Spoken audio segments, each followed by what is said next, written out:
PM Hindustan YouTube channel पर आपका स्वागत है। दरअसल आज का मुद्दा ये नहीं है कि 2024 में पीएम कौन बनेगा। आज का मुद्दा यह है कि देश में जो कुरीति फैली हुई है उसे कम कैसे किया जाए। उसका मेन मुद्दा क्या है, उसका मेन रीज़न क्या है, गरीबी क्यों फैली हुई है, उसका मेन रीज़न क्या है, यही आज के इस टॉपिक में है। हालांकि वीडियो लंबा हो सकता है, आप धीरज से इसे देखते जाना।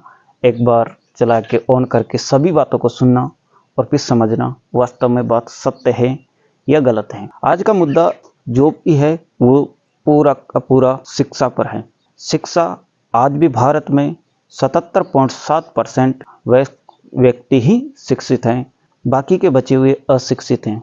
लगभग भारत में 28 करोड़ अभी भी अशिक्षित व्यक्ति हैं, जो कि एक बहुत बड़ी समस्या है देश के विकास के लिए। भारत में वर्तमान जनसंख्या 142 करोड़ 75 लाख 5,880 है, जिसमें से अभी तक 77.7% व्यक्ति शिक्षित है और 28.7 करोड़ वयस्क अशिक्षित हैं। वर्तमान भारत में लगभग 15 लाख सरकारी व निजी स्कूल है, जिसमें से सबसे ज़्यादा उत्तर प्रदेश में और मध्य प्रदेश में है। वर्तमान भारत में लगभग 175 विश्वविद्यालय हैं और 40,000 के लगभग कॉलेज हैं। 2023 व 24 में शिक्षा पर 1,12,898.97 करोड़ रुपए मंजूर किए, जिसमें से स्कूली शिक्षा पर साक्षरता विभाग को 68,804.85 करोड़ रुपए और उच्च शिक्षा विभाग को 44,094.62 करोड़ रुपए आवंटित किए गए। आपको ये बात जानकर हैरानी होगी कि सबसे बड़ा बजट भारत का शिक्षा पर ही होता है और फिर भी अशिक्षा अभी भारत में 28.7 करोड़ वयस्क अशिक्षित हैं। इसका मेन रीज़न क्या है? मेन रीज़न बताने से पहले मैं जो शिक्षा विभाग में प्राथमिक शिक्षा, माध्यमिक शिक्षा और उच्च शिक्षा तीनों शिक्षाओं के लिए जो योजना चलाई जा रही है उसे मैं आपको अवगत कराना चाहता हूँ। वह योजना है, उसमें प्रारंभिक शिक्षा के लिए योजना है सर्व शिक्षा अभियान, मिड डे मील योजना, बेटी बचाओ बेटी पढ़ाओ, बालिका समृद्धि योजना, मदरसा में गुणवत्तापूर्ण शिक्षा प्रदान करने के लिए सुदृढ़ीकरण।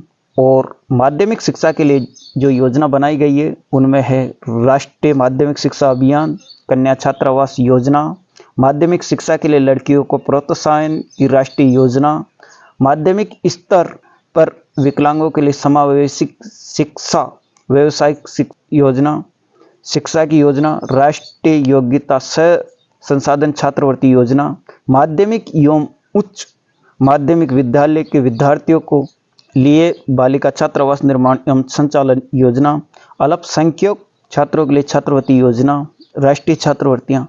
और जो उच्च शिक्षा के लिए योजना बनाई गई है वह यह है शिक्षुता प्रशिक्षण योजना, पोस्ट डॉक्टरल रिसर्च फेलो योजना, बायोमेडिकल विज्ञान के लिए जूनियर रिसर्च फेलोशिप, तांत्रिक शिक्षा छात्रवृत्ति के लिए अखिल भारतीय परिषद और तकनीकी शिक्षा छात्रवृत्ति के लिए अखिल भारतीय परिषद, विज्ञान और प्रौद्योगिकी विभाग अनुदान और फेलोशिप, डीबीटी द्वारा डायरेक्ट पोस्ट डॉक्टर अध्ययन के लिए जैव प्रौद्योगिकी, दिल्ली विश्वविद्यालय विभिन्न विज्ञान पाठ्यक्रमों स्नातक और स्नातकोत्तर स्तर पर छात्रवृत्तियाँ, जवाहरलाल नेहरू विश्वविद्यालय द्वारा फेलोशिप छात्रवृत्तियाँ, पुरस्कार, भारतीय खेल प्राधिकरण की प्राचात्मक योजनाएं, विकलांग व्यक्तियों के लिए सशक्तिकरण योजना एवं कार्यक्रम, जनजाति कार्य मंत्रालय द्वारा एसटी छात्रों के लिए छात्रवृत्ति योजना, एससी एसटी छात्रों के लिए पोस्ट मैट्रिक छात्रवृत्ति, अल्पसंख्यक छात्रों के लिए छात्रवृत्ति योजना,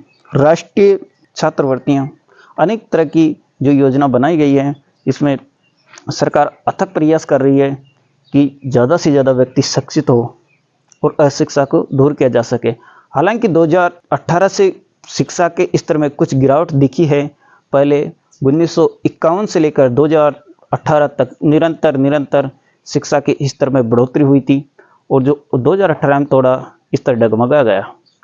इसका मेन रीज़न अपना शासन व्यवस्था पर निर्भर करता है, क्योंकि जिस तरीके से भारत में ये जो शासन व्यवस्था है इसमें ज़्यादा से ज़्यादा युवाओं को रोज़गार नहीं मिल रहा है और रोज़गार नहीं मिलने का कारण ही सबसे बड़ा ये है कि वो शिक्षा प्राप्त नहीं करते। अगर जो शिक्षा प्राप्त कर भी लिए हैं उन्हें रोजगार प्रोवाइड नहीं किया जा रहा है तो वो शिक्षा के प्रति जागरूक नहीं हो रहे। हमको हर एक आदमी को, हर एक माता पिता को ये अपना कर्तव्य होता है कि शिक्षा के प्रति उनको जागरूक करें। अपने बच्चों को कैसे पढ़ाएं, हमें हमारे समाज में हर एक व्यक्ति को जाकर समझाना चाहिए कि शिक्षा में इतनी इतनी योजना चलाए रहती है, जो कि मैंने एक एक पढ़ के आपको सुनाई है। उस योजना को अवगत कराना चाहिए, इसका लाभ दिलाना चाहिए। अगर फिर भी कोई परेशानी है उसे समझाना चाहिए।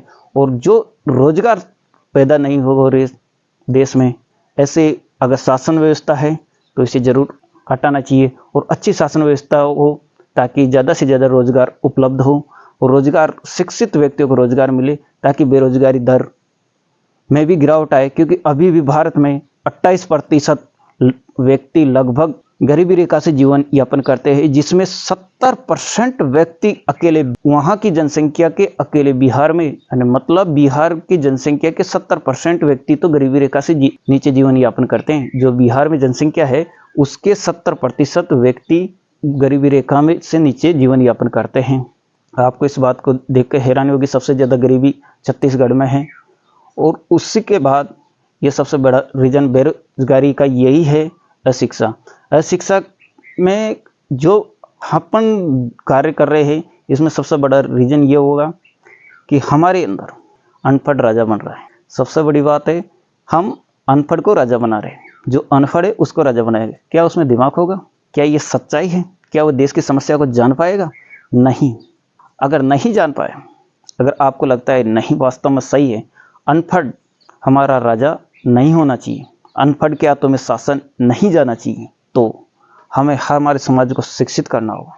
समाज में सभी तरह धर्म है, उन्हें सभी को समझा के आगे बढ़ना होगा और सभी को शिक्षित करना होगा। शिक्षित करके हमारी जो शासन व्यवस्था की कमान है वो एक शिक्षित व्यक्ति के हाथों में जाना चाहिए, ताकि अच्छे से अच्छा रोजगार प्रोवाइड हो, हर एक युवाओं की कदर हो, ज़्यादा से ज़्यादा रोजगार साधन उपलब्ध हो और शिक्षा से सभी को प्रोत्साहन मिले। अशिक्षित को ही नहीं रहे। एक शिक्षित भारत, एक श्रेष्ठ भारत बनाने का हमारा संकल्प है। इस वीडियो को ज़्यादा से ज़्यादा शेयर करो और वहाँ तक पहुँचाओ हर एक गरीब व्यक्ति तक जो कि शिक्षा लेने से वंचित है। उस व्यक्ति के दिलों तक इस बात को पहुँचाओ ताकि वह शिक्षा अपने बच्चे को दिला सके। आपको भी सही जानकारी देना चाहिए ताकि वह भी अपने बच्चे को सही शिक्षा दिलवा सके। ऐसे ही मुद्दों से जुड़ने के लिए इस चैनल को जरूर सब्सक्राइब कर लेना। मिलते हैं नेक्स्ट वीडियो में, नेक्स्ट अपडेट में।